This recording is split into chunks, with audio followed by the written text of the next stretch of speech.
WrestleMania 34 is in the books, and today, with the help of DiGiorno, I'm bringing you guys my honest review of the show, No Punches Pulled. So a big thank you to DiGiorno for sponsoring this video, and now without further ado, let's head downstairs. Let's get this lunch ready. So on the menu today is the DiGiorno Crispy Pan 4-cheese pizza. How many cheeses? 1? 2? 3? 4. Oh my God, people. Look at this piping hot 4-cheese pizza. And people are like, oh, Chris, you probably got that delivered. Oh, that's delivered. It's not delivery. It's better than delivery because it's fresh from your oven.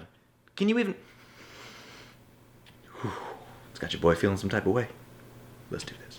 So today in our WrestleMania 34 review, matches will be graded by the pizza. That's right. Tiny little bite means the match was but a big old bite, you know what that means. So, pre-show, didn't watch it. Sorry, pizza, I don't have 19 hours to watch wrestling. I did, however, catch most of the Cruiserweight match. So, congrats, Cedric. That's my boy, Cedric. So. Oh my God, those cheeses.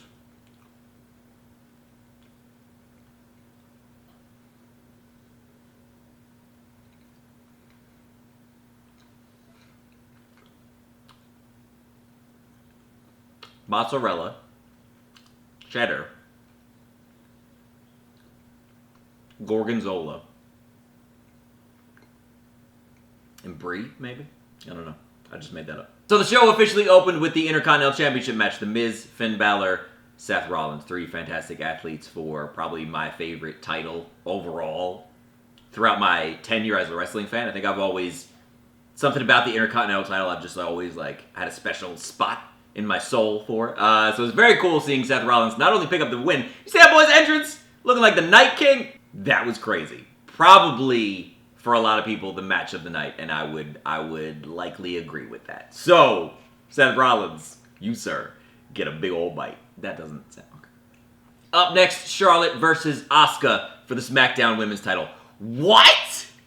Unbelievable finish. I don't think anybody saw it coming. The streak was broken. Something about that building, I guess, it doesn't appreciate streaks. I don't understand. But it was a great back and forth match. Shocking ending. And my hat's off. My hat's off to both women. Well done. Up next, the Fatal 4-Way for the United States Championship. Randy Orton, Jinder Mahal, Rusev, and Bobby Roode.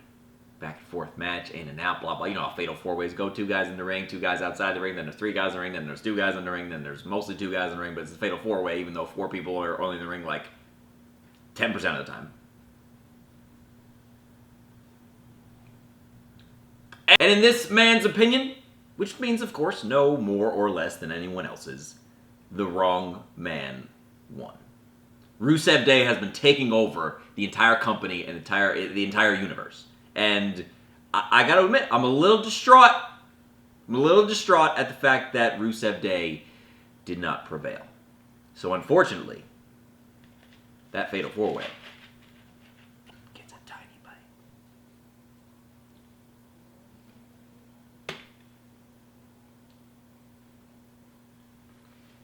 I didn't want to have to do that.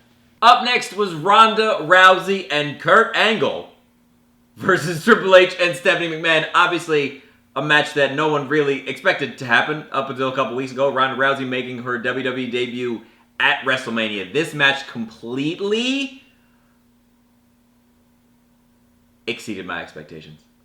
What do you think I was going to say? It was fantastic. It was a really, really fun match to watch. Not only the dynamic that Triple H and Stephanie have together, which after all this time is absolutely amazing between just their entrance and their chemistry and everything. Kurt was able to get a bunch of his stuff in, and on top of that, Ronda did, I think, incredibly well in her debut. She brings this different feel and different vibe to the ring, and she seemed like she was really enjoying herself and very passionate about it. It's easy as a fan to get invested in someone, even if they're not, at that level just yet. Ronda's obviously still got a long way to go, but even if they're not at that level just yet, it's easy as a fan to get behind someone that is passionate and is working hard and wants to get better. So I think Ronda's got a bright future in WWE, and I'm excited to see where she goes. So Ronda, and Kurt Angle versus Triple H and Steph. That might have been my match of the night. So that puppy gets a big old bite.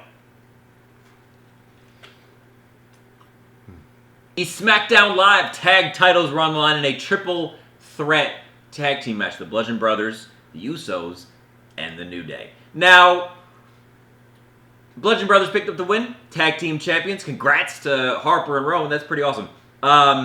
The match itself, though, the Usos and the New Day have chemistry with each other. They've worked together now for months. It's been like for the better part of a year. I feel like they've kind of been going back and forth. The addition of Harper and Rowan to that, it didn't really do much, I think, for the dynamic. Because like I said, New Day and Usos had their own chemistry. They had their own way of working together. And with all three teams involved, it kind of didn't really get off the ground for me. It was a pretty good match overall. And it gets a basic bite. Undertaker versus John Cena. Asterisk. I'm calling this my honest review WrestleMania, so I guess I gotta be honest. This was kind of whack. It was kind of whack. And it hurts me to say that because Undertaker's the GOAT. Undertaker's the GOAT, but everything about this build, everything about the way they went about it, I wasn't a fan of it kind of from the beginning.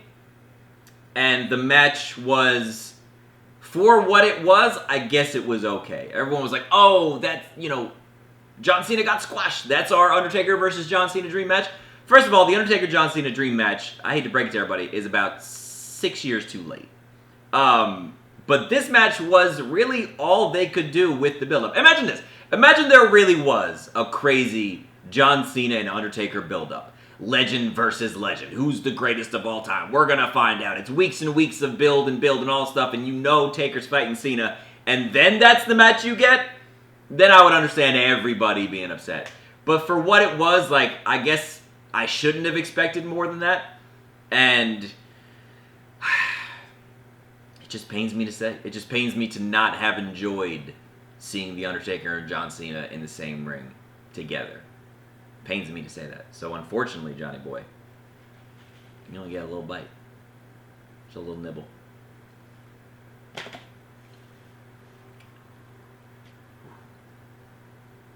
That one hurt. Tastes good though. How about Daniel Bryan returning and winning? And Kevin Owens and Sami Zayn doing fantastic jobs playing both their parts. Shane being Shane. That was a lot of fun. And just the reaction of having Daniel Bryan back, especially in that arena in the Superdome again, was insanely cool. So I'm very happy to see Daniel Bryan back. So that boy gets a big old bite. In two hands. 3 matches to go. My God, this was such a long card. Nia Jax versus Alexa Bliss for the Raw Women's Championship. 2 women who I'm a very big fan of both of them. I'm a very big fan of both of them. I like both of their work. The match was pretty good. It played out the way it needed to play out. Obviously, Nia Jax finally picking up the win over Alexa Bliss after all these weeks of torment and everything. And I think, obviously, Nia sends a great message to everybody around the world. I kind of just wish the victory was a little more satisfying. I feel like there was a little too much back and forth. Alexa's been a dominant champion for most of her reign. That's been very clear. But I kind of wanted to see Nia come in and really emphasize the whole bully storyline and really give Alexa her comeuppance, if you will. But either way, it was enjoyable. It wasn't bad. Congrats to Nia Jax, new Raw Women's Champion, and I'll give it a little basic bite. The co-main event, if you will, AJ Styles versus Shinsuke Nakamura, the Dream match. I love these two to death. The match never really got out. I think it was Pulse that said this. He worded it perfectly. It just never really got out of first gear. These two have levels beyond levels to their game. We all know that. We've all seen it before. And they really both never got out of the first level. Now, given the ending of the match, given the fact that Shinsuke turned on AJ after AJ retained the title, obviously there's going to be more to this feud. So from that perspective, it's understandable. From that perspective, okay, it's going to be a longer feud. There's going to be more. They have time to bring out, the big guns. At the same time, though, I prefer, and I love my WrestleMania matches to be WrestleMania matches. Yeah, okay, we're going to fight at Backlash, and then we'll fight at this, and then we'll have the blow-off at SummerSlam or whatever it is. But, the WrestleMania match should be the WrestleMania match. You know what I mean? That's just my personal take on it. Obviously, they're both amazing athletes. Fantastic match, even regardless of the fact that people probably expected a lot more out of it. But two incredible workers. Can't go wrong either way. Decently sized bite. Maybe. Right about there. And it's time now for our main event. Brock Lesnar versus Roman Reigns for the WWE Universal Championship. A highly anticipated match. No. A match for the pretty much another Brock Lesnar match. Pretty much another Brock Lesnar match. I like blood in wrestling. Blood can be fun. It adds a layer of realism in a time where wrestling desperately needs it. But as far as Brock, the attraction is worn off for me. I'm sorry. Like, I know a lot of people have felt like this for a long time. But I've always, like, at the end of the day, like, it's Brock. You know what I mean? It's like a mega star. Like, when he comes to an arena, like, you pay attention. You know what I mean? I've kind of been tuning out. And this was kind of the last straw for me. It's kind of just the same match. Same match over and over and over. I expected more out of Brock. I can't really say I expected more out of Roman because it's a Brock match. So you really, unless your name is AJ Styles, you can't really get much more out of Brock, I don't think. Now, at the same time, people say, well, why complain? Why complain about, the way the match ended? Obviously, people didn't want Roman to be champion. So Brock is still champion. But do people really want Brock to be champion? Because Brock's not there full time. Like, there's this whole back and forth you can go on forever and ever about who should have won and why. But the reasoning that I don't personally like is it was unexpected. You didn't see it coming, so haha. It's like, sure, but that doesn't make it good. You know what I mean? Like, when David Arquette won the WCW title, people were like, hey, that was a surprise. That did not make it good. You know what I'm saying? I obviously appreciate being tricked or manipulated. As weird as that sounds, like, I like my wrestling to have a bit of depth to it. You know what I mean? So I like thinking one thing and then them giving me something else. I appreciate that. But what they give also has to make sense. And apparently Brock is coming back. Brock re-signed. We found out the day after WrestleMania, so he's going to be there for the Greatest Royal Rumble cage match, Brock Lesnar, Roman Reigns rematch. I don't know. Maybe that's where Roman's going to win. But again, WrestleMania. It goes back to my point that WrestleMania should be the show. You know what I mean? It's like, okay, we'll give you half a moment, and then we're kind of pulling back on the WrestleMania moments. I didn't feel many WrestleMania moments last night. Maybe that's just me. Let me know what you guys thought about WrestleMania 34. I'd love to hear your likes, your dislikes, how you felt, what you thought. Leave all that down in the comment section below. And holy God, I can't believe I just forgot. Braun Strowman. Let's talk about Big Brawny. You guys know, if you've been around the channel for a little bit, I'm a big fan. I'm a big fan of Big Brawny. What happened last night? This man pulled someone's child out of the crowd. Completely, let's go back to what I was saying. Completely unexpected, right? And now, what's his name? Nicholas is one half of the tag team champions.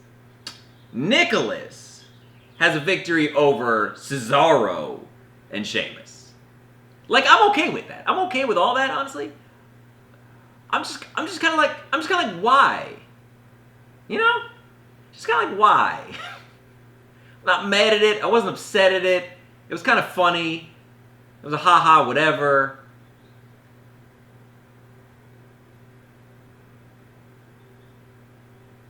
I don't know. Congrats, Nicholas. Obviously, that's amazing for a kid. That was if I had a kid, then I'd be so happy for my kid. That's great. But why?